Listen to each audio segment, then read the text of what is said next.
مفتی ناصر جاوید سیالوی صاحب نعرے کا جواب دی. نعرہ تکبیر، نعرہ رسالت، نعرہ تحقیق، نعرہ حیدری. جشن میلاد مصطفیٰ، تاجدار ختم نبوت، تاجدار ختم نبوت. لبیک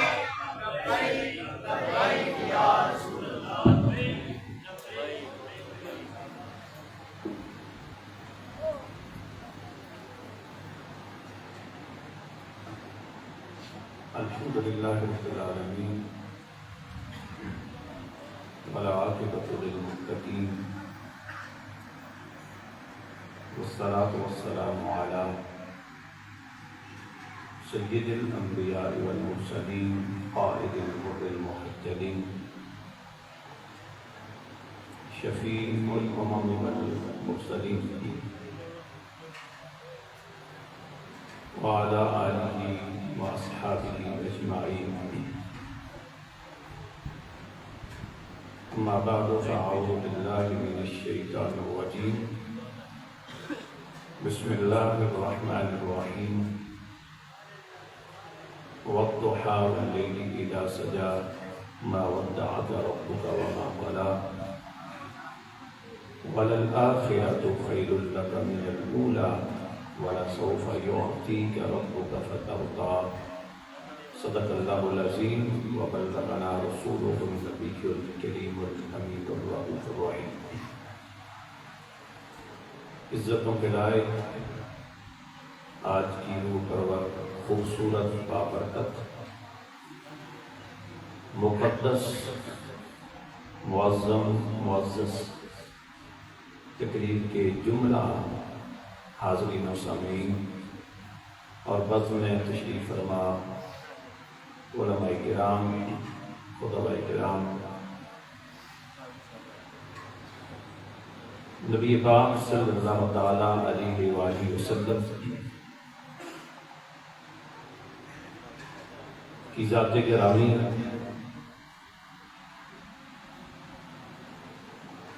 ایسی ہستی ہے، ایسی ذات ہے کہ آپ کو اللہ نے کن مراتب سے، کن عزتوں سے، کن شانوں سے، کن اوصاف سے، کن صفات سے نوازا تھا، اس کو کوئی انسان نہ سمجھ سکا، نہ سمجھ سکے گا. نہ ولی، نہ جنات میں سے، نہ انبیاء اور نہ ہی فرشتوں میں سے کوئی فرشتہ حضور کے مقام کی انتہا تک پہنچ سکا. یہ میری بات کہہ رہا اس لیے کہ انتہا ہو تو کوئی پہنچتا ہے،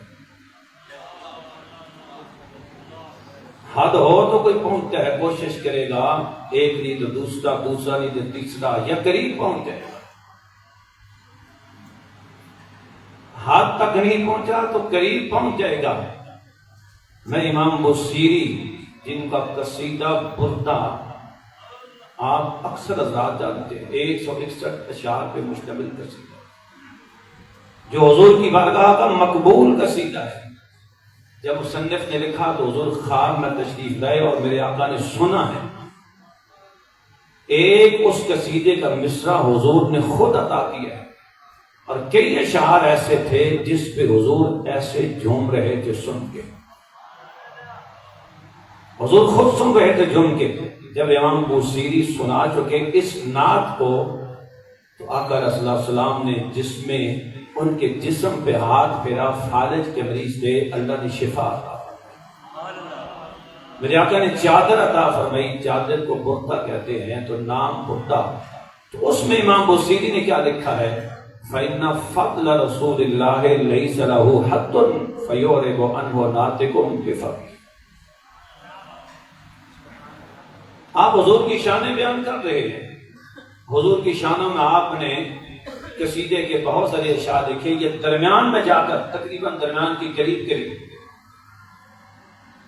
50 نمبر شعر کے بعد آپ نے جا کر یہ بات کہی، کچھ قصیدہ لکھنے کے بعد لوگوں کے ذہنوں سے اشکال ختم کر دیا۔ لوگوں یہ نہ سمجھنا کہ بوسیری یا کوئی دوسرا نعت خوان حضور کی تعریف کر کے حدوں کو کراس کر، سنیوں کو یہ بھی تانا دیا جاتا ہے کہ یہ حضور کی شان بیان کرتے ہوئے حد کراس کر کرتے ہیں۔ تو ہم یہ کہتے ہیں کہ ہمارے بزرگوں نے یہ بتایا ہے فَإِنَّ فَضْلَ رَسُولِ اللَّهِ لَيْسَ لَهُ حَدٌّ، کہ رسول کے فضل کی، فضیلت کی، شان کی حد ہے۔ فَيُعْرِضُ عَنْهُ نَاطِقٌ بِفَمِهِ، کہ کوئی آدمی اسے اس حد کو بیان کرے۔ فَانْسُبْ إِلَىٰ ذَاتِهِ مَا شِئْتَ مِنْ شَرَفٍ وَانْسُبْ إِلَىٰ قَدْرِهِ مَا شِئْتَ مِنْ عَظَمٍ۔ آپ فرماتے ہیں جب حد نہیں ہے نا تو اے وہ جو حضور کی شان میں نعت لکھنے والا، پڑھنے والا یا نظم نثر میں حضور کی شان کو بیان کرنے والے، ما شئت من شرف، تیرے دل میں جو بڑی بات آتی ہے وہ تو رسول اللہ کی طرف نسبت کر کے کہہ دے۔ تیرے دل میں جو بڑے سے بڑی بات آتی ہے، بڑے سے بڑا خیال آتا ہے، تصور آتا ہے کہ یہ بہت بڑی بات ہے، تو بغیر توقف کے، بغیر تردد کے، بغیر فکر کے کہہ دے وَانْسُبْ إِلَىٰ قَدْرِهِ مَا شِئْتَ مِنْ عَظَمٍ، آپ کی طرف جو عظمت کی بات ہے، شرف کی بات ہے، منسوب کر دے، اس لیے کہ تو بڑے سے بڑی بات کہے گا لیکن مصطفیٰ کی نسبت سے وہ چھوٹی سی بات یہ کہے گا کہ میں نے بہت بڑا کہہ دیا، میں نے بہت کچھ کہہ دیا، شہر میں حد کی قریب پہنچ گیا، لیکن آپ فرماتے ہیں کہ تیرے دل میں آتا ہے کہتا جا، کیوں؟ دامت دعات النصارى فی نبیہم واحکم بما شئت مدحا فیہ وحدک۔ آپ فرماتے ہیں جو عیسائیوں نے کہا تھا وہ نہیں کہتا، اللہ نے کہا۔ اور الحمدللہ آپ حضرات موجود ہیں یہاں میں سے کون ہے جو نعوذ باللہ من ذالک حضور کو معبود حقیقی کہتا ہے؟ آپ فرماتے ہیں صرف خالق کائنات کا یہ ٹائٹل نہیں دینا، اس کے علاوہ وحکم بما شئت مدحا فیہ وحدک، حضور کی تعریف میں اس کے علاوہ جو تیرے دل میں آتا کہتا جا، صرف کہنا نہیں ہے، وحدک پورے اعتماد، پورے یقین اور وثوق کے ساتھ کہتا جا، اس لیے کہ جو کہے گا تیرے نزدیک وہ بڑی بات ہوگی مصطفیٰ کی نسبت سے، کیونکہ حضور کی عظمتوں کی کوئی حد نہیں۔ اور بڑی خوبصورت بات ہے شرح فتوح الغیب، یہ چیزیں جو آپ میں سے پڑھے لیکن جو عوام ہیں وہ چلو بات یاد رکھ لیں، حوالہ علماء سے بات نہ پوچھ لینا یا کرنا ہے اہل حضرات میں، کیونکہ تعارف نہیں ہے تو ان کے پاس حوالے بھی ہوں گے، تو ان سے پوچھ لیں، باتیں میں حوالے کے ساتھ عرض کرتا جا رہا ہوں۔ ہندوستان کے عظیم محدث شاہ عبدالحق محدث تھے، حضور کے عظیم عاشق، شرح فتوح الغیب، فتوح الغیب حضور غوث اعظم کی کتاب ہے، اس کی آپ نے شرح لکھی ہے فارسی میں، شرح فتوح الغیب کے نام سے، اس میں حضور کی شان بیان کرتے ہیں۔ آپ فرماتے ہیں کہ آقا علیہ الصلوۃ والسلام کی ذات متشابہات میں سے متشابہ ترین ذات ہے۔ مجھے ہمارے دوست ہیں سید صاحب، حالانکہ ہم نے منع کیا تھا لیکن صرف میں ایک اور چیز عرض کرنا چاہتا ہوں، انہوں نے کہا تھا کہ تھوڑی ہلکے درجے کی باتیں کرنا، کیونکہ میں مدرس ہوں بنیادی طور پہ، مقرر بھی، اور مدرس کا اپنا ایک انداز ہوتا ہے، تو حضور کی شان ہو تو پھر ہلکی بات تو ہوتی نہیں ہے، لیکن ان کے کہنے کا مطلب یہ تھا کہ عوام کے ذہن کو رکھ کر بات جو بھی کریں کوشش ہو کہ ان کے دماغوں تک پہنچ جائے۔ تو حضرت شیخ عبدالحق محدث دہلوی کیا فرماتے ہیں شرح فتوح الغیب میں؟ فرماتے ہیں حضور کی ذات متشابہات میں سے متشابہ ترین ذات ہے۔ اب متشابہات کیا ہیں؟ آپ نے قرآن پاک تو پڑھا ہے نا، ہر بندہ قرآن پاک پڑھا ہوا ہے۔ سورہ بقرہ پتہ کیسے شروع ہوتی ہے؟ سب کو پتہ ہے، الف لام میم۔ بسم اللہ الرحمن الرحیم، الف لام میم۔ یہ سورہ بقرہ یہاں سے شروع ہوگی، سورہ آل عمران وہ بھی الف لام میم سے۔ قرآن کی کچھ صورتیں ہیں جو اسی طرح ان الفاظ سے شروع ہوتی ہیں، کوئی الف لام میم سے، کوئی ہا میم سے، کوئی تا سین سے، کوئی تا سین میم سے، کوئی کاف ہا یا عین صاد سے۔ یہ جو قرآن کی صورتوں کے شروع میں یہ جو کلمات ہیں ان کو کیا کہتے ہیں؟ متشابہ۔ ان کو کہتے ہیں حروف مقطعات متشابہ ہیں۔ متشابہ وہ ہوتا ہے کہ جس کا مقصد، جس کا مفہوم، جس کا معنی اللہ جانتا ہے یا اللہ کا حبیب جانتا ہے، باقی کوئی نہیں جانتا۔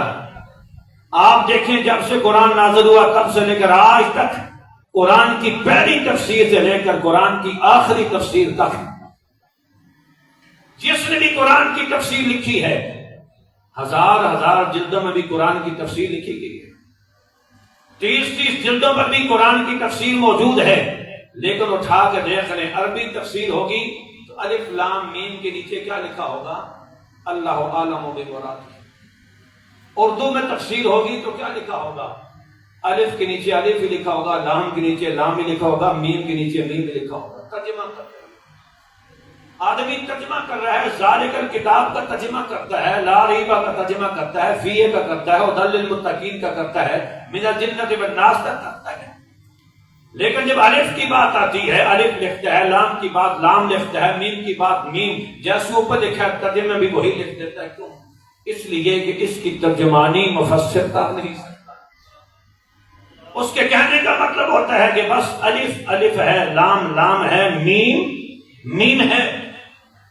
مجھے پتہ نہیں الف میں رب نے کیا رکھا ہے، مجھے پتہ نہیں لام میں رب نے کیا رکھا ہے، مجھے پتہ نہیں میم میں رب نے کیا لکھا ہے۔ مفسر بنیادی طور پہ اپنی بے بسی کا اظہار کرتا ہے، اپنی علمی کوتاہی کا اظہار کرتا ہے، اپنی علمی بے بسی کا کمزوری کا اظہار کرتا ہے۔ کہتا ہے کہ باقی قرآن کو میں سمجھتا ہوں، جو سمجھتا ہوں بیان کر دوں گا، لیکن الف کے میں ہاتھ نہیں ڈالتا، لام میں ہاتھ ہی نہیں ڈالتا، میم پہ میں ہاتھ نہیں ڈالتا، اس لیے کہ الف لام میم یہ متشابہ ہیں اور یہ ہمارے پاس سے باہر ہیں۔ یہ اللہ جانے جس میں اتارے ہیں یا مصطفیٰ جانے جن پہ اتارے ہیں، اس کو کہتے ہیں متشابہ۔ حضرت شیخ فرماتے ہیں کہ متشابہ وہ ہیں کہ 1400 سال نہیں 1500 سال کے مفسرین کرام نے ان پہ ہاتھ نہیں ڈالا۔ جس نے اگر کچھ کہا بھی ہے تو اپنی سمجھ کے مطابق کہا ہے، ان کے مطابق نہیں کہا۔ آپ فرماتے ہیں حضور کی ذات متشابہ نہیں ہے، متشابہ ترین ہے، متشابہ سے بھی آگے۔ کہنے کا مطلب یہ ہے کہ لوگوں، اگر تمہیں الف کی سمجھ نہیں آئی تمہیں کیا آئے گی؟ ہمارے اسلاف کو نہیں آئی، ہزار جلدوں پہ قرآن کی تفسیر لکھنے والوں کو نہیں آئی۔ اگر سمجھائی تو اللہ کے رسول نے سمجھا دی، خود سے نہیں آئی، لام کی سمجھ نہیں آئی، میم کی سمجھ نہیں آئی، تو فرماتے ہیں وہ متشابہ ہے، اور مصطفیٰ کی ذات متشابہ نہیں ہے، متشابہ سے بھی آگے ہے، متشابہ سے بھی آگے ہے۔ تو بتانا کیا چاہتے ہیں؟ اگر 1400 سال کے مفسر الف پہ ہاتھ نہیں ڈالتے، لام پہ ہاتھ نہیں ڈالتے، میم پہ ہاتھ نہیں ڈالتے، اس لیے کہ ان کا علم یہاں پہ آتا ہے، ختم ہو جاتا ہے، آجزی کا شکار ہو جاتا ہے۔ فرماتے ہیں مصطفیٰ کی ذات تو اس سے بھی آگے ہے۔ کون ہے جو اٹھے اور کہے کہ میں مصطفیٰ کی شان ایسے بیان کروں گا جیسے حضور کو شان اللہ کی تھی؟ یہ کیسے ہو سکتا ہے؟ یہ کیسے ممکن ہے؟ جو الف کو نہیں سمجھ سکا، جو لام کو نہیں سمجھ سکا، جو میم کو نہیں سمجھ سکا، وہ مصطفیٰ کو کیا سمجھے؟ پھر فرماتے ہیں کہ اگر کوئی بھی حضور کو نہیں سمجھ سکا تو پھر یہ جو سیرت کی کتابیں ہیں، یہ حدیث کی کتابیں ہیں، حضور کے شمائل پر 12 جلدوں میں 8 10 ہزار صفحات پہ 1000 ابواب پہ مشتمل سیرت کی کتابیں لکھی گئی ہیں مختلف زبانوں میں۔ یہ لکھنے والوں نے یہ تو لکھا ہے، یہ پھر کیا ہے؟ آپ فرماتے ہیں کہ جس نے جو لکھا ہے نا وہ اپنی استطاعت کے مطابق لکھا ہے، مصطفیٰ کی شان کے مطابق نہیں۔ جس نے لکھا ہے اپنی استطاعت کے مطابق لکھا ہے، حضور کی شان کے مطابق نہیں لکھا.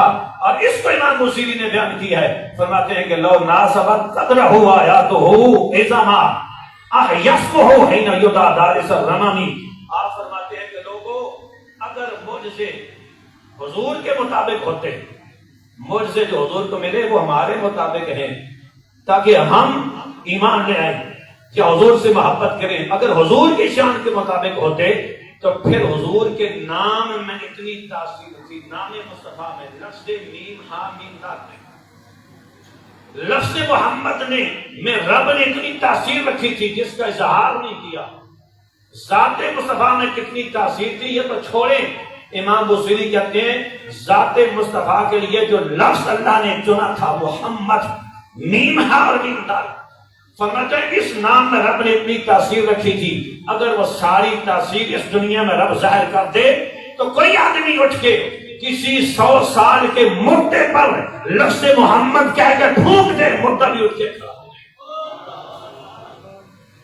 فرماتے ہیں حضور کی تو یہ شان ہے. حضور کی ذات کو چھوڑو، آپ کو اللہ نے کیا کچھ دیا تھا اس کا تو اظہار ہی نہیں ہوا. آپ کی شانوں کا اظہار دنیا میں ہوا ہی نہیں ہے. آخرت میں آپ کی کچھ شانوں کا اظہار ہوگا، دنیا میں تو کچھ نہیں ہوا. آپ فرماتے ہیں کہ وہ جو نام اللہ نے رکھا تھا جو حرفوں سے بنا ہوا ہے، میم ہا میم دال سے، اس میں بھی رب نے جو تاثیر رکھی ہے، رب نے ساری تاثیر ظاہر نہیں کی، ساری تاثیر منظر عام پہ نہیں لائی.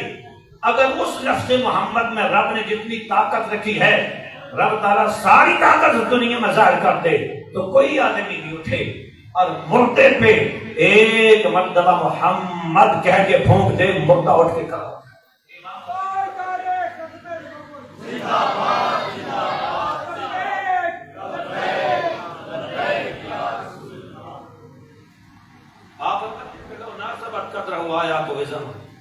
اور بڑی خوبصورت بات کی.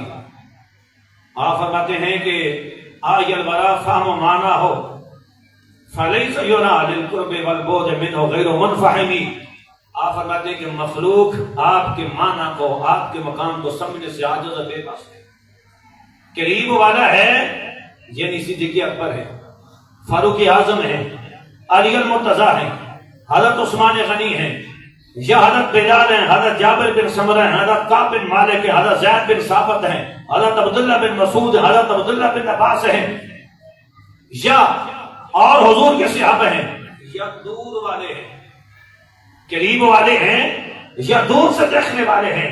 آپ فرماتے ہیں کہ سارے ہی مقام مصطفیٰ کے سامنے منفہم خاموش ہیں، چپ ہیں، اس لیے کہ انہیں پتہ ہے کہ آقا علیہ السلام کا مقام شروع کہاں سے ہوتا ہے. ختم کی بات ہی چھوڑ، ختم کی بات چھوڑ دو، ہاتھ کہاں پہ ہوتی ہے، منزل کہاں پہ ختم ہوتی ہے، اسے چھوڑ دو. مقام مصطفیٰ شروع کہاں سے ہوتا ہے، قریب والوں کو اس کی بھی خبر، دور والوں کی بات کیا. آگے بڑی کمال کی بات کی. آپ فرماتے ہیں کالشمس تظہر للعینین من بعد صغیرۃ وتقل الطرف حین یرا من امامی. آپ فرماتے ہیں کہ جیسے سورج ہے چھوٹا نظر آتا ہے، چھوٹا نظر آتا ہے، لیکن کوئی قریب ہو کے دیکھے گا تو آنکھیں بند کرنی پڑے گی. آپ فرماتے ہیں اس کی کیا وجہ ہے؟ اس میں بڑے عقیدے کا پیغام دیا. سنیو، یہ عقیدے کی بات سمجھنے والی ہے. بعض لوگ ہیں کہ جو کہتے ہیں یہ بھی نہیں تھا، بعض لوگ ہیں جن کے پاس بیٹھے ہیں کہ کہتے ہیں نبی کے پاس یہ بھی نہیں تھا، یہ بھی نہیں تھا، یہ بھی نہیں تھا، یہ بھی نہیں تھا، یہ بھی نہیں تھا. وہ نہیں نہیں نہیں نہیں بیان کرتے رہے. اور بعض وہ ہیں جو کہتے ہیں یہ بھی تھا، یہ بھی تھا، یہ بھی تھا، یہ بھی تھا، یہ بھی تھا، اور جو ہمارے شعور میں نہیں ہے مصطفیٰ کے پاس وہ بھی تھا.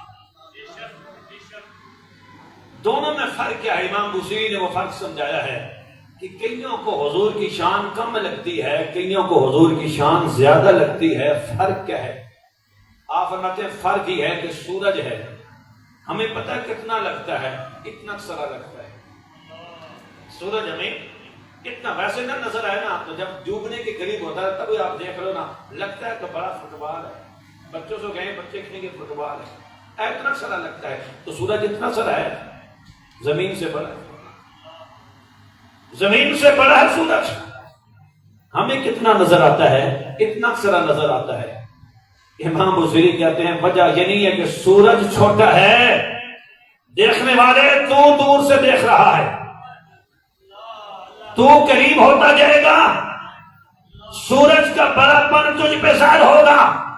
آپ فرماتے ہیں اگر تجھے حضور کی ذات میں عیب نظر آتے ہیں، اگر تجھے حضور کی ذات میں خامیاں نظر آتی ہیں، اگر تجھے یہ محسوس ہوتا ہے کہ مصطفیٰ کے پاس غیب کا علم نہیں ہے، حاضر اور ناظر کی صفت نہیں ہے، مصطفیٰ مختار نہیں ہے، مصطفیٰ دنیا سے جانے کے بعد دنیا آخرت کے خزانے عطا نہیں کر سکتے، حضور کی شانیں تمہیں کم لگتی ہیں، تو پھر قصور مصطفیٰ کا نہیں ہے، قصور تیرا ہے، تو بارگاہ مصطفیٰ سے. آپ نے عقیدے کی بات کی. اگر عقیدہ دیکھنا ہو کہ تم قریب ہو حضور کی ذات کے یا دور ہو، آپ فرماتے ہیں اگر تم نے یہ دیکھنا ہے نا کہ تم حضور کے قریب ہو یا دور ہو، اللہ کے قریب کون ہوگا؟ وہی جو حضور کے قریب ہوگا. جتنا میرے حضور کے قریب ہے اتنا ہی رب کے قریب ہے، جتنا مصطفیٰ سے دور ہے اتنا ہی رب سے. آپ فرماتے ہیں اگر تم نے یہ دیکھنا ہے کہ تم اللہ کے قریب ہو تو دیکھو مصطفیٰ کے قریب ہو، اگر یہ دیکھنا ہے کہ مصطفیٰ کے قریب ہو یا نہیں تو پھر یہ دیکھ لو کہ حضور کی ذات میں بڑی لگتی ہے یا چھوٹی لگتی ہے.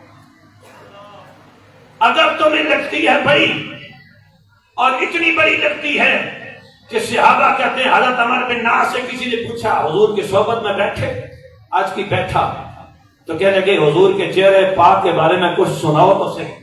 اس کا مطلب ہے کہ پہلے لوگ صرف سیرت نہیں سنتے تھے، صورت مصطفیٰ بھی سنتے تھے. یہ میں نقطے کی بات ہے، اتنا وقت نہیں ہے، عادت میں شارٹ ٹو دا پوائنٹ باتیں کرتا ہوں، بہت گہرائی میں جانے کی عادت نہیں ہے.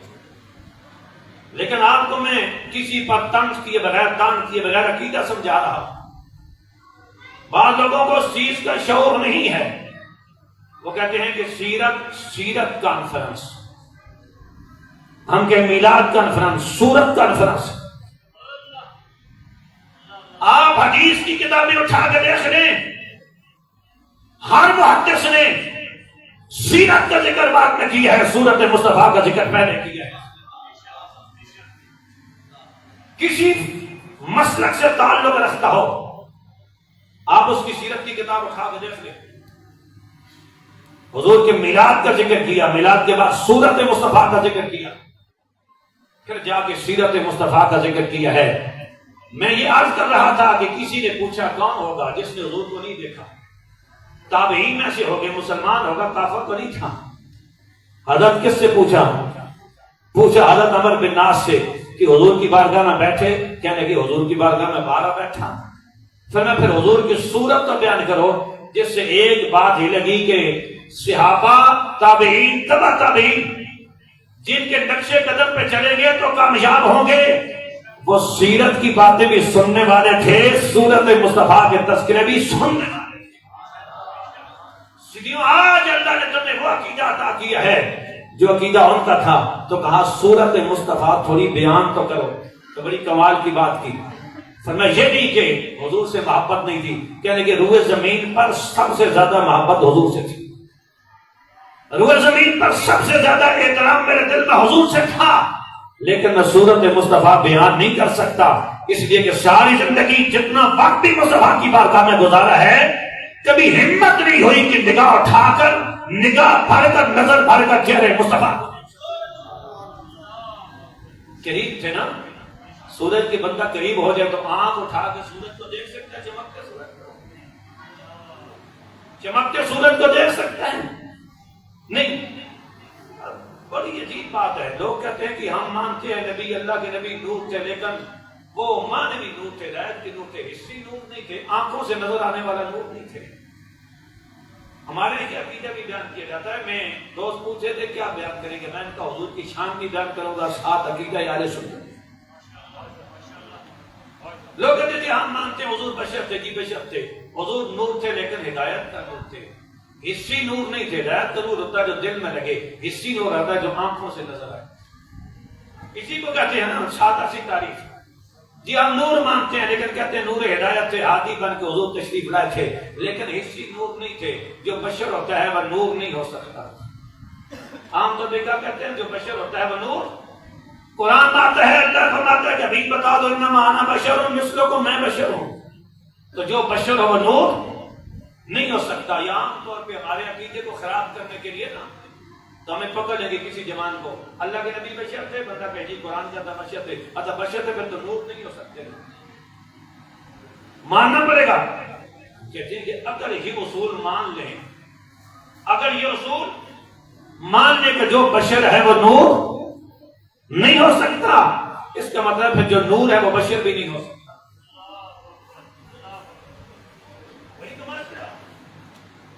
جو بشر ہے وہ نور نہیں ہو سکتا، تو اللہ کے نبی بشر تھے پھر نور کیسے ہو گئے؟ اس لیے سنیے تو میں سے فضولیات بنتے رہتے ہو، ہمیں کہتے ہیں آج سفید پہ جناب اللہ کے نبی نور بن کے تشریف گئے. حضور نے فرمایا میرا نور تو کائنات سے پہلے سے موجود تھا. جھوٹی حدیثیں کہانیاں سناتے ہو، نہیں اس طرح کہانیاں سناتے ہو. تو جو بشر ہے وہ نور نہیں ہو سکتا، تو پھر اس کا لازمی نتیجہ جو نور ہے وہ بشر بھی نہیں ہو سکتا. تو پھر اگر یہ عقیدہ رکھیں گے تو پھر جس کا یہ عقیدہ ہے وہ مسلمان بھی نہیں ہو سکتا. جو یہ کہے کہ بشر نور نہیں ہو سکتا، اسے یہ ماننا پڑے گا پھر نور بشر بھی نہیں ہو سکتا. تو جبریل کون ہے؟ نور ہے. تو سورہ مریم کا دوسرا رکوع کیا کہتا ہے؟ بشرن سویہ، بشر ہیں، بشری لباس میں حضرت مریم کے پاس آئے ہیں. حضرت مریم نے دیکھا تو کہا میں تجھ سے اللہ کی پناہ مانگتی ہوں. تو کہا میں اللہ کا رسول بن کے آیا ہوں، تجھے بیٹا آتا. پھر تم نے حدیث کی کتابوں میں مشکات کی پہلی حدیث نہیں پڑھی. صحابہ کہتے ہیں ہم بیٹھے تھے، ایک شخص آیا سفید کپڑوں میں، کالے بالوں میں، اس کے اوپر کوئی گرد و غبار نہیں ہے، خوبصورت انسان ہے. دو زانو مصطفیٰ کی بارگاہ میں بیٹھ گیا، پوچھنے لگا مال اسلام، مال ایمان، مال احسان. یا رسول اللہ ایمان کیا، اسلام کیا، احسان کیا، قیامت کب آئے گی؟ پوچھ کے چلا گیا. حضور نے کہا دیکھو بندہ، دیکھا تو نظر ہی کو نہیں آیا. ہم پریشان ہوئے کہ یہاں کا لگتا نہیں ہے، مدینے کا باشندہ لگتا نہیں ہے، اگر دور سے آتا تو سفر کے آثار ہوتے ہیں. صحابہ کہتے ہیں ہم پریشان تھے. حضور نے اتار کیا، فرمایا جبریل تھے. سورہ مریم کہتی ہے کہ جبریل بشر بن کے آئے. حدیث کہتی ہے کہ حضرت جبریل سفید لباس پہن کے آئے، بشر بن کے آئے. حضور کے سامنے دو زانو ہو کے بیٹھے. جب چلے گئے مصطفیٰ نے فرمایا یہ جبریل تھے. حدیث کہتی ہے حضرت دہیہ کلبی حضور کے صحابی تھے، ان کی صورت میں آیا کرتے تھے، دہیہ بن کے آیا کرتے تھے، صحابی کی صورت میں آیا کرتے تھے. حدیث کہتی ہے. تو اگر بشر، سادہ سا سبق، لمبی باتوں کو چھوڑ دو، سادہ سا سبق ہونے کہو اگر بشر نور نہیں ہو سکتا تو پھر نور بشر بھی نہیں ہو سکتا. اگر نور بشر نہیں ہو سکتا یہ عقیدہ مانو گے پھر قرآن کا بھی انکار کرنا پڑے گا، صحیح حدیث کا انکار کرنا پڑے گا. جو قرآن کی نص قطعی کا منکر ہو جائے اس کا اسلام بھی ہاتھ سے چلا جائے. تو میں اس کا بات کہتے ہیں کہ ہم مانوی نور مانتے ہیں. صحابہ سے پوچھے نا، حضرت جابر بن سمرہ سے، حضور سے محبت کرنے والے، امام بیہقی کے دلائل میں وہ اٹھائیں. حضرت جابر بن سمرہ کیا کیفیت تھی؟ بیہقی، امام بیہقی کے دلائل النبوہ، انہوں نے حضور کے ہاتھوں پر لکھا، انگلیوں پہ لکھا، بالوں پہ لکھا، آنکھوں پہ لکھا، یہاں تک کہ یہ جو آنکھوں کی لمبائی ہے اس پر بھی لکھا، آنکھوں کی سرمگی ہونے کو لکھا، آنکھوں کی سرخی کو لکھا، ناک مبارک پہ لکھا، دندان پہ لکھا، داڑھی مبارک پہ لکھا. حضور کے چہرے پاک پر کئی باب باندھ دیے. حضرت جابر بن سمرہ کہتے ہیں، حضرت جابر بن سمرہ کہتے ہیں کہ میں نے حضور سے بڑھ کر چہرے کا حسین بھی اور جسم کا حسین بھی اپنی زندگی میں نہیں دیکھا. اور آپ فرماتے ہیں کہ ایک رات میں نکلا، رأیت النبی صلی اللہ علیہ وسلم علی حلۃ حمراء فی لیلۃ اضحیہ فجعلت انظر الیہ والی القمر. دلائل النبوہ امام بیہقی، یہ کہانی نہیں ہے، امام بیہقی نے اپنی سند کے ساتھ اس حدیث کو بیان کیا. حضرت جابر کہتے ہیں کہ ایک چاندنی رات میں نکلا تو میری مصطفیٰ کی، حضور کی ذات پہ، چہرے پہ میری نظر پڑی. آپ نے سرخ لباس پہنا ہوا تھا بھلا. تو فجعلت انظر الیہ والی القمر، انظر الیہ والی القمر، میں کبھی چاند کو کبھی حضور کو دیکھتا تھا. یا عام خطباء کی زبان سے سنتے ہیں، نقیب حضرات کی زبان سے سنتے ہیں، ناخوانوں کی اذان سے سنتے ہیں، تو سمجھتے ہیں کہ شاید کہانی ہوگی. میں آپ کو حوالہ دے رہا ہوں امام بیہقی کے دلائل النبوۃ، باب جمعہ اور صفات رسول اللہ، حضور کی صفات کے بیان میں یہ ذکر کیا. چہرے مصطفیٰ حضرت جابر بن سمرہ اس کے راوی ہیں، خود فرماتے ہیں عربی کے الفاظ ہیں فجعلت انظر الیہ والی القمر، کبھی میں چہرے مصطفیٰ کو دیکھتا، کبھی چاند کو، پھر چہرہ کو، پھر چاند کو، پھر چہرے کو، پھر چاند کو. ایسا کیوں؟ کیونکہ آگے فیصلہ ذکر کیا. اور اگر بن دیکھے فیصلہ کر دیتے آج کوئی عرف پڑتا، کوئی اپنی انجینئرنگ کرنا شروع کر دیتا، وہ کہتا ہے جی انہوں نے آج کی ایسے سرسری سے دیکھا ہوگا تو بات کر دی ہوگی. حضرت جابر کہتے ہیں میں نے سرسری نہیں دیکھا، ویسے ہمت نہیں ہوتی تھی، لیکن آج میں نے گہرائی سے دیکھا، پھر چاند کو دیکھا، پھر مصطفیٰ کو دیکھا، پھر چاند کو دیکھا، پھر مصطفیٰ، پھر چاند. میں کھڑا حضور کو دیکھتا رہا، چاند کو. اس کے بعد آگے اپنا نتیجہ سناتے ہیں، اپنا عقیدہ سناتے ہیں. میرا ہو تو انکار ہو سکتا ہے، رد ہو سکتا ہے، لیکن اگر صحابی کا عقیدہ رد ہو گیا تو پھر دنیا میں کس کا عقیدہ دو گے؟ صحابی کا عقیدہ ان کی زبان سے سنو، فالا ہوا، تاکید لگا کے کہتے ہیں پورے یقین سے کہتا ہوں، فلا ہوا کانا احسن من القمر فی عینیہ. آپ فرماتے ہیں پورے یقین اور اعتماد سے کہتا ہوں، بار بار دیکھنے کے بعد میں اس نتیجے پہ پہنچا ہوں کہ چہرہ مصطفیٰ چاند سے بھی زیادہ خوبصورت ہے. چاند سے تو چاند مانوی نور ہے یا حسی نور ہے؟ چاند دل پہ لگتا ہے یا آنکھوں سے نظر آتا ہے؟ چاند کی روشنی دل کو روشن کرتی ہے یا زمین کو روشن کرتی ہے؟ یا زمین کو روشن کرتی ہے، کائنات کو روشن کرتی ہے. جو آنکھوں کو روشنی دے، جو زمین کو روشن کرے، اس کو حسی نور کہتے ہیں. صحابہ کہتے ہیں تو تم حضور کے نور کا انکار کرو گے. ہم کہتے ہیں مصطفیٰ کا نور وہ تھا کہ چاند کا نور تو چیز ہی کوئی نہیں ہے. اور حضرت جابر سے ہی پوچھا گیا، جابر بن سمرہ کسی نے سائل نے پوچھا، سال رجل وجہ رسول اللہ کا سیف کیا حضور کا چہرہ چمکنے میں اور اپنی بناوٹ میں تلوار کی طرح تھا؟ اب سنو ذرا، میں عرض کر رہا تھا کہ یہ سیرت کی باتیں بھی کرتے تھے صحابہ، لیکن صورت کی باتیں بھی صحابہ ہی کرتے تھے. حضرت جابر سے پوچھا، اکان وجہ رسول اللہ مثل سیف، کیا حضور کا چہرہ مبارک جابر آپ نے دیکھا تلوار کی طرح چمک میں اور بناوٹ میں لمبا پن تھا اور چمک تلوار جتنی تھی؟ سمجھ چپ کرو. لا بل ہوا مثل الشمس والقمر، فرماتے تلوار کی چمک کیا چیز ہے؟ مصطفیٰ کا چہرہ اپنی بناوٹ اور گورائی میں اور اپنی چمک میں چاند تھا اور سورج کی طرح تھا. چاند کی طرح تھا، سورج کی طرح تھا. اور بات یہاں پہ نہیں رکتی، بات یہاں پہ نہیں رکتی. حضرت جابر خود بھی بیان کرتے ہیں، سیدہ عائشہ بیان کرتی ہیں، بہت سارے صحابہ بیان کرتے ہیں. امام بیہقی کی دلائل النبوۃ وہی جاری ہے. آپ فرماتے ہیں حضور جب مسکراتے تھے، سیدہ فرماتی ہے حضور گھر میں تشریف لائے، امام بیہقی کی دلائل النبوۃ، تو حضور مسکرائے ایک بات پہ، بات میں ذکر نہیں کرتا، موضوع سے ہٹ جاؤں گا. حضور مسکرائے، آپ کی چہروں کی سلوٹیں، فرماتے ہیں اب سورج کی بھی بس ہو گئی، اب چاند تاروں کی بھی بس ہو گئی. آپ فرماتے ہیں کہ یبرق وجہہ، اب مصطفیٰ کا چہرہ سورج نہیں تھا، چاند نہیں تھا، بلکہ اب تو لگتا تھا مصطفیٰ کے چہرے کی سربتیں بجلیاں بن کے چمک رہی ہیں، بجلیاں بن کے چمک رہی ہیں. چاند کو دیکھ سکتے ہیں، سورج کو دیکھتے ہوئے مشکل ہوتی ہے، لیکن بجلی چمکے تو غیر ارادی طور پہ آنکھ ہی بند. بجلی کا کوئی مقابلہ کر سکتا ہے؟ ابھی امت اس مسئلے میں الجھی ہوئی ہے کہ حضور حسی نور تھے یا نہیں تھے. صحابہ تو یہ حضور کے زمانے میں آپ کے بعد عقیدہ دے کے گئے ہیں، اور یا تم کس الجھن میں الجھے ہو، بجلی تو تم کیوں کیا کہتے ہو؟ فرماتے ہیں تلوار کو چھوڑو، تاروں کو چھوڑو، چاند کو چھوڑو، سورج کو چھوڑو، وہ کیا ہے؟ حضور جب مسکراتے تھے تو حضور کے چہرے پہ بجلیاں چمکتی تھی. تو تو پھر کس کی ہمت تھی چہرے مصطفیٰ کو دیکھ سکے؟ میں عرض کر رہا تھا کہ وہ نور بشر کی بات آقا علیہ السلام یہ تھے نہیں تھے، تو امام بوصیری نے کیا بات کی؟ وہاں سے بات شروع ہوئی تھی کہ اپنے اندر جھانک کے دیکھو کہ تم نبی کے قریب ہو یا نبی سے دور، کیونکہ نجات کس میں ہے؟ حضور سے قریب ہو گئے تو نجات ہے، حضور سے دور ہو گئے تو ہلاک ہو گئے، جتنا دور ہوا اتنا ہلاک ہوا۔ فرماتے ہیں اگر یہ عقیدہ دیکھنا ہے نا پھر دیکھ لو تمہاری نگاہ میں مصطفیٰ کا مقام کیا ہے۔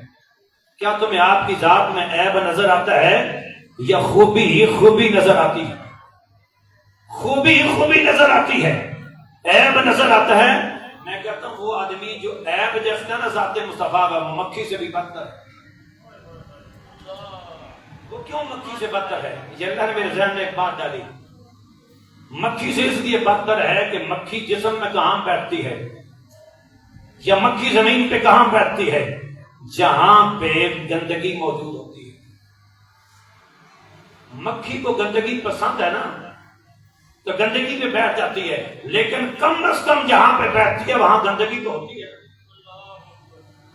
بات پھر یہ سمجھے، مکھی ہے گندگی کا حشرات ہے، گندگی کے بیٹھتی ہے، لیکن گندگی پسند ہے تو جہاں پہ بیٹھتی ہے کم از کم وہاں گندگی تو ہوتی ہے نا۔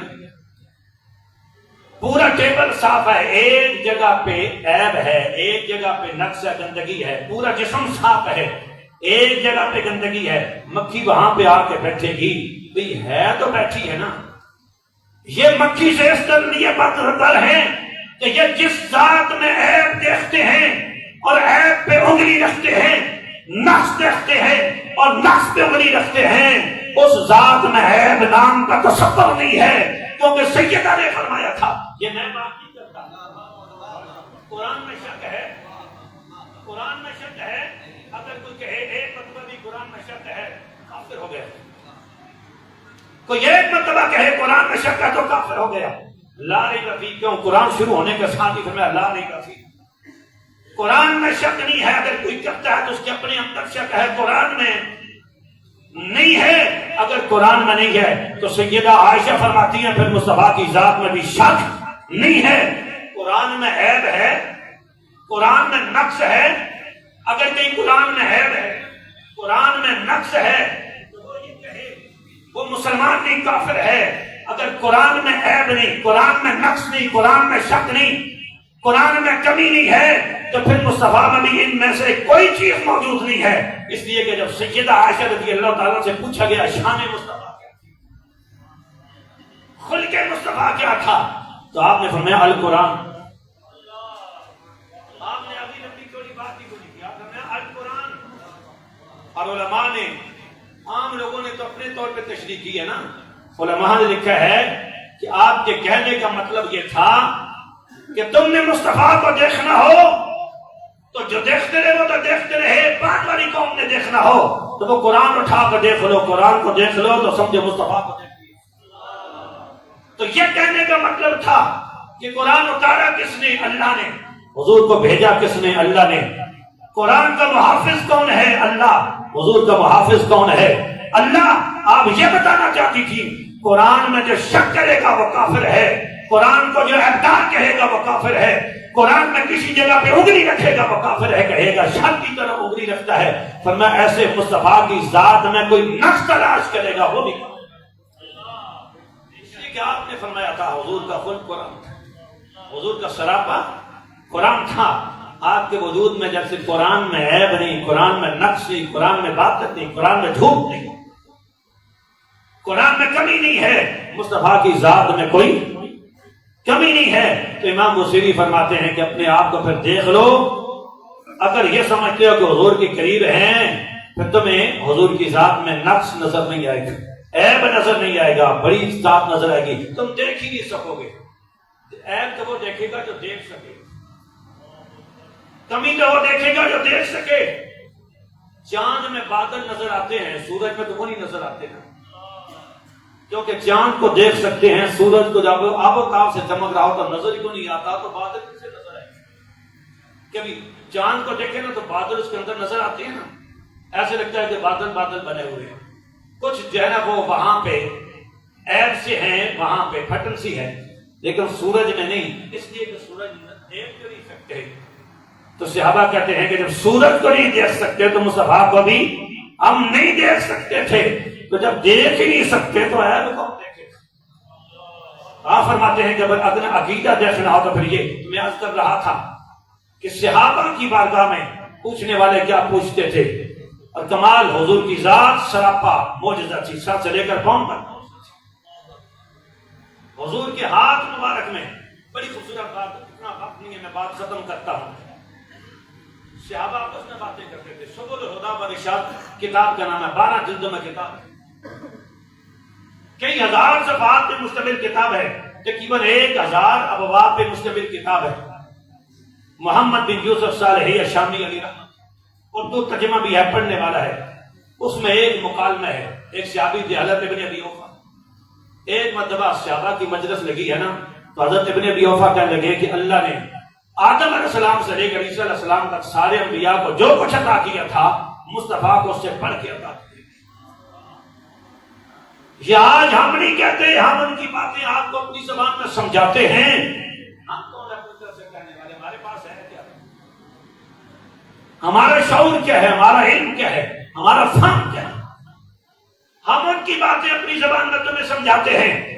ابن ابی اوفا کہتے ہیں، امام صالحی لکھتے ہیں، حضرت فاروق اعظم بھی اس مجلس میں موجود ہے، کہنے لگے اللہ نے پہلے فرد سے لے کر آخری فرد تک، یا پہلی مخلوق سے آخری مخلوق تک جس کو جتنا دیا ہے سب کا جمع کر کے دیکھیں تو مصطفیٰ کی شانوں کے مقابلے میں کچھ بھی نہیں. سارے انبیاء کو جو کچھ دیا ہے سب کو جمع کر کے دیکھیں تو مصطفیٰ کو جو کچھ دیا ہے مصطفیٰ کا زیادہ ہے سارے انبیاء کا جمع کر کے. حضرت فاروق اعظم نے عقیدہ یہی تھا، یہ نہیں کہ منکر تھے. ایک بات کہی آپ نے فرمایا ابن ابی اوفا اگر یہی بات ہے تو پھر ایک بات ہے. حضرت فاروق اعظم نے صرف بات کو سمجھانے کے لیے بات آگے بڑھائی. فرمانے کہ اگر یہی بات ہے کہ اللہ نے پچھلے نبیوں کو وہ نہیں دیا جو نبی پاک کو دیا ہے تو پھر عیسیٰ علیہ السلام کو مردے کو زندہ کرتے تھے، حضور نے کون سے مردے زندہ کیے؟ آج بھی لوگ اس طرح پوچھتے ہیں. یہ صحابہ سارے مسئلے حل کر گئے ہیں، ہم سے حل نہیں ہو رہے تو وجہ یہ ہے کہ ہم نے صحابہ کو پڑھا نہیں.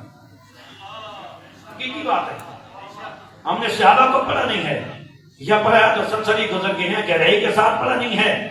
حضرت فاروق اعظم نے یہی سوال رکھا، یہ کیونکہ پتا تھا کہ آئے گے لوگ یہی بکواس کریں گے.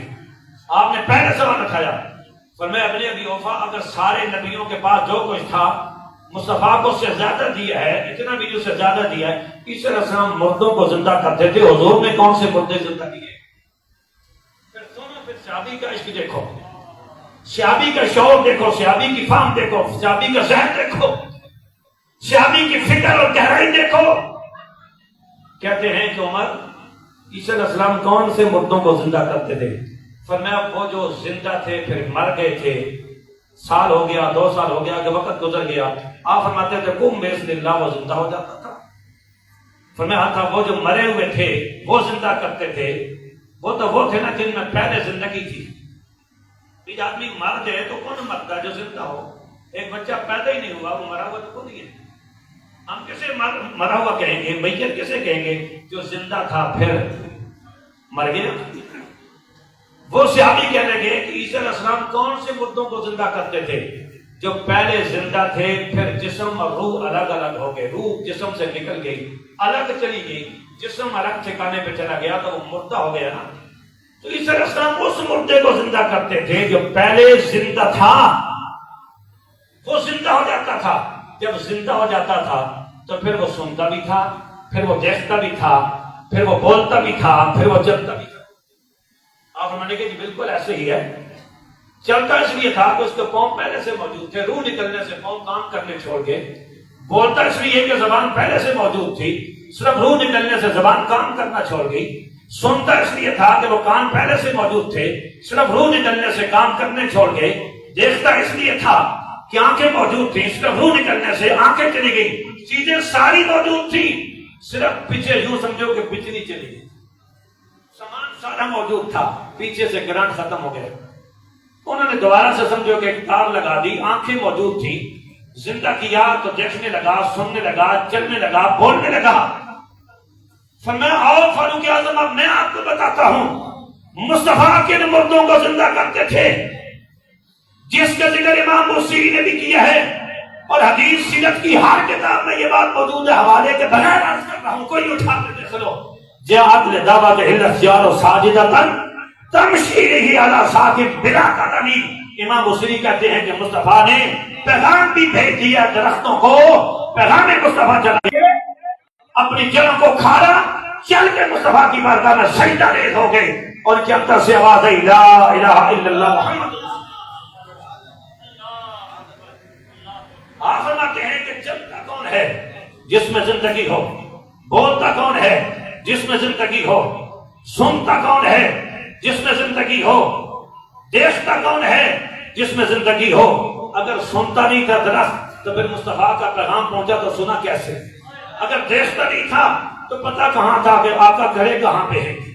اگر بولتا نہیں تھا تو لا الہ الا اللہ کی آواز کہاں سے آ رہی تھی؟ اگر چل نہیں سکتا تھا تو تمشی الیہ بلا علی ساکن بلا قدمی، وہ چل کے آیا کیسے تھا؟ آپ حضرت عیسیٰ علیہ السلام نے جس مردے کو زندہ کیا اس میں زندگی بھی تھی، پہلے اس کے کان بھی تھے، اس کی آنکھیں بھی تھی، اس کی زبان بھی تھی، دوبارہ پلٹ کے بولنا شروع کر دیا، چلنا۔ لیکن میرے مصطفیٰ نے جس درخت کو زندگی عطا کی ہے وہ درخت پھر چلا بھی ہے، پاؤں نہیں ہے، وہ درخت پھر بولا بھی ہے، زبان نہیں ہے، وہ درخت پھر اس نے سنا بھی ہے، کان نہیں ہے، اس درخت نے پھر دیکھا بھی ہے، آنکھ نہیں ہے، اس درخت نے پھر سمجھا بھی ہے، دماغ نہیں ہے۔ فرمایا اب بتاؤ دماغ والے کو سمجھا لینا بڑا کام ہے یا جس کا ساری نہ ہو اس کو سمجھانا؟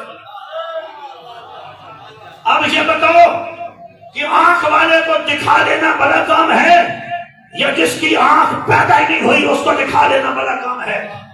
اب یہ بتاؤ کہ کان والے کو سنا دینا بڑا کام ہے یا جس کو کان ملا نہیں ہے اس کو سنا دینا بڑا کام ہے؟ اب یہ بتاؤ کہ زبان والے کو بلا دینا یہ بڑا کام ہے یا جس کی زبان پیدا نہیں ہوئی اسے بلوا دینا بڑا کام ہے؟ اب یہ بتاؤ کہ جس کے پاؤں ہیں چلتا نہیں ہے اس کو چلا دینا بڑا کام ہے یا جس کے پاؤں نہیں ہے بغیر پاؤں کے چلا دینا بڑا کام ہے؟ فرمایا وہ تو وہ کرتے تھے مصطفیٰ یہ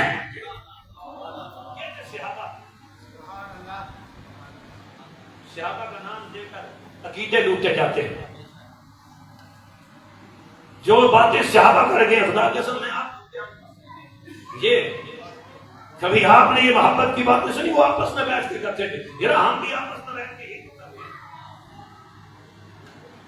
آج میں دیکھا میں تو کسی نے لکھا ہوا تھا میلاد کی دعا کلو بدعۃ ضلالہ وکل ضلالۃ فی النار لعنت ہے سے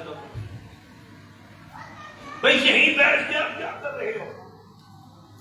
وہی کر رہی ہو نا جو تاریخ اور سیرت کی کتابیں حضرت جابر بن سمرہ کی باتیں کی، سیدہ عائشہ کی باتیں کی، ہند میں نبی حالہ کی باتیں کی، حضرت عمر بن عاص کی باتیں کی، حضرت کعب بن مالک کی باتیں کی، حضرت علی المرتضیٰ کی باتیں کی، حضرت براء بن عازب کی باتیں کی، حضرت امام حسن حسین کی باتیں کی، امام بصری کی باتیں کی، حضرت سیدنا فاروق اعظم کی، ابن ابی اوفا کی جو تاریخ کی کتابوں میں لکھی ہیں۔ جب وہ کرتے ہیں تو سنت بنتی ہے، جب ان کی بات ہم اپنی مجلس میں کرتے ہیں تو بدعت۔ ہمارے لوگ پھر پوچھنے آ جاتے ہیں میلاد کہاں سے تھا؟ یہ بھی پوچھنے والی کوئی بات ہے؟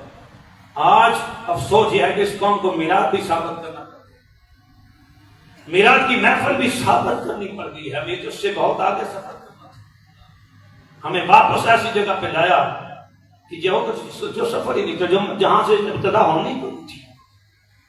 وہی تو ہم عرض کر رہے ہیں کہ جو اپنی مجلس میں کرتے تھے، اور اب تک حضرت عمر ابن ابی اوفا اگر بیٹھ کے یہ باتیں کریں جو میں کر رہا ہوں تو وہ کیا ہے؟ سنت ہے، اور جو ان کی سنت کو پکڑے گا وہ حق پہ ہے۔ کام تو وہی کر رہے ہیں۔ تو دوستان گرامی یہ بات یاد رکھیں، جو حضور کی ذات کی جتنا قریب ہوا وہی رب کی قریب ہے، اور جو جتنا قریب ہے وہ کبھی عیب نہیں دیکھتا، وہ عیب نہیں دیکھتا۔ وہ کہتا آپ کی ذات متشابہ ترین ہے، وہ کہتا ہے حضور کی ذات چاند ہے، وہ کہتا ہے سورج ہے، وہ کہتا ہے اس سے بھی آگے حضور کی ذات چہرے پہ بجلیاں چمکتی ہیں. ہم کوئی دیکھے گا تو عیب ڈھونڈے گا، جب دیکھ نہیں سکتا تو عیب کہاں سے نظر آئے گی؟ تو اللہ نے اپنے حبیب پاک کو بے مثل و مثال بنایا تھا. یہ مثالیں دے کر جو سمجھاتے ہیں یہ ہماری مجبوری ہے حضور کی، یہ ہماری مجبوری ہے. امام اصمعی کی بات ختم، آخری یقینی لغت کے بڑا امام تھے، بہت بڑے امام، اہل علم جانتے ہیں. کوئی بندہ آ گیا کہنے لگا کہ امام اصمعی آپ لغت کے، ابھی لغت کے، ٹھیک اپنے زمانے کے پیشوا اور امام، آپ سے بڑا کوئی نہیں ہے اس پر لغت کی. ایک بات پوچھنی ہے، ایک لفظ پوچھنا ہے. عربی لغت کے بڑے امام کی بارگاہ میں شخص آیا، کہنے لگا ایک لفظ پوچھنا ہے. مجھے کیا؟ فرمائے گا عین کا معنی پوچھنا ہے، غین کا معنی پوچھنا ہے. غین کا ویسے معنی لغت میں بادل لکھا ہوا ہے، پرتا لکھا ہوا ہے، جھاڑ کس وجہ سے. فرمایا کون سی غین؟ فرمایا کون سی غین؟ کہنے لگا وہ ایک حدیث پاک میں آتا ہے وَأَنَّهُ لَيُغَانُ عَلَىٰ قَلْبِي، کہ بعض اوقات میرے آقا نے فرمایا کہ بعض اوقات میرے قلب پہ غین ہوتا ہے. حدیث پاک میں کیا ہے؟ میرے قلب میں غین ہوتا ہے. میں عام لغت میں غین لفظ کے بارے میں نہیں پوچھتا، میں وہ غین جس کی نسبت قلب مصطفیٰ کی طرف ہوئی ہے نا، میں اس غین پر اسمائی کا ساتھ جھوکتے ہیں. آج ہر کتا بلا اٹھ کے بھونکنا شروع کرتا ہے، اور ہم بھی نوجوان بھی، ہاں جی ہم سب کو سنتے ہیں، ہم سب کو سنتے ہیں، پھر سب کے ساتھ کھانا بھی شروع کرتے ہیں. ہاں سب کو سنتے ہیں تو سب کے ساتھ کھانا بھی شروع کرتے ہیں، پھر سب کے ساتھ کھائیں گے، کتے کے ساتھ کھائیں، بلے کے ساتھ کھائیں، خنزیر کے ساتھ کھائیں، سب کے ساتھ کھائیں، پھر کھائیں. سب کو سننا تو سب کے ساتھ کھانا ایک ہی بات ہے. سب کے ساتھ کھانا پھر بھی بچت ہو جائے گی، لیکن سب کو سننے سے دنیا آخرت برباد ہو جائے گی. اسمعی لغت کے امام کے پاس کہنے لگا میں ہر غین کا نہیں پوچھتا ہوں، اس غین کا معنی پوچھتا ہوں جس غین کی نسبت قلب مصطفیٰ، دل مصطفیٰ کی طرف ہوئی ہے. اسمعی کا سر جھک گیا، بے بس ہو گئے، کیونکہ سمجھتے تھے حضرت شاہ عبدالحق جو بات کی ہے نا، یہ پچھلوں کی بات کی ہے، خود سے نہیں کی. کہنے لگے اگر تو تم عربی لغت میں جو غین کا کلمہ ہے پوچھو اس کا معنی، تو اسمعی جتنے لغت کے معنی ہیں سارے تمہارے سامنے رکھ سکتا ہے. لیکن اگر تم پوچھتے ہو وہ غین جس غین کی نسبت دل مصطفیٰ کی طرف ہوئی ہے، پھر اللہ کی عزت کی قسم اسمعی اس میں ایک لفظ نہیں کہہ سکتا. بس غین غین ہے، وہ مصطفیٰ جانے یا مصطفیٰ کا پروردگار جانے، وہ نبی بھی نہیں جانتے، وہ فرشتے بھی نہیں جانتے، وہ صحابہ بھی نہیں جانتے اسمعی کون ہے جو غین کی ترجمہ نہیں کرتا. آج ہر بندہ اٹھتا ہے اور اپنے چھوٹے چھوٹے ایک ایک انچ کے فیتے لے کر مقام مصطفیٰ کو ماپنا شروع کر دیتے ہیں. اس سے بڑا کفر، اس سے بڑا الحاد، اس سے بڑی جاہلیت، اس سے بڑی بدعقیدگی اور کیا ہو سکتی ہے کہ گندگی کا کیڑا اٹھے جس کو اپنا پتہ نہیں ہے تو وہ کس طرز کا ہے، جس کو اپنا فہم نہیں، شعور نہیں ہے.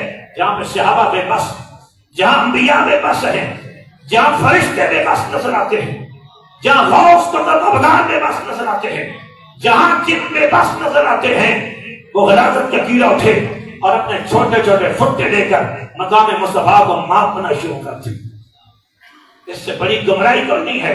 ہم اس کو بھی سنتے ہیں، ہم اس کو بھی سنتے ہیں. اس لیے ہوش کے ناخن لو، جب حضور کی ذات کی بات ہے پھر ختم ہے.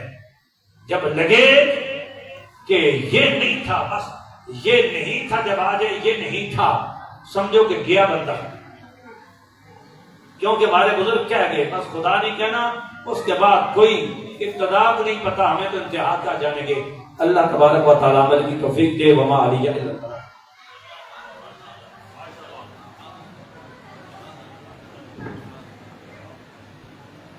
ماشاءاللہ حضرت صاحب حضور علیہ الصلوۃ والسلام کے اوصاف کے بارے میں کمال بیان فرمایا. اللہ آپ کے علم و فضل کے اندر مزید برکت عطا فرمائے. ایک دو اعلانات سماعت فرما لیں. ایک انشاءاللہ العزیز 11 ستمبر بروز جمعرات بعد از نماز مغرب جامع مسجد نمبل کے اندر محفل میلاد النبی و تحفظ عقیدہ اہل سنت کانفرنس منعقد ہو رہی ہے، جس کے اندر خصوصی خطاب حضرت علامہ مولانا پیر محمد غفران محمود سیالوی صاحب کا ہوگا۔ تمامی احباب 11 ستمبر بروز جمعرات بعد از نماز مغرب جامع مسجد نمبر کے اندر ہی تشریف لائیں اور اس محفل پاک کے اندر خصوصی شرکت فرمائیں۔ تمامی احباب جن احباب نے وضو نہیں کیا آپ وضو کر لیں۔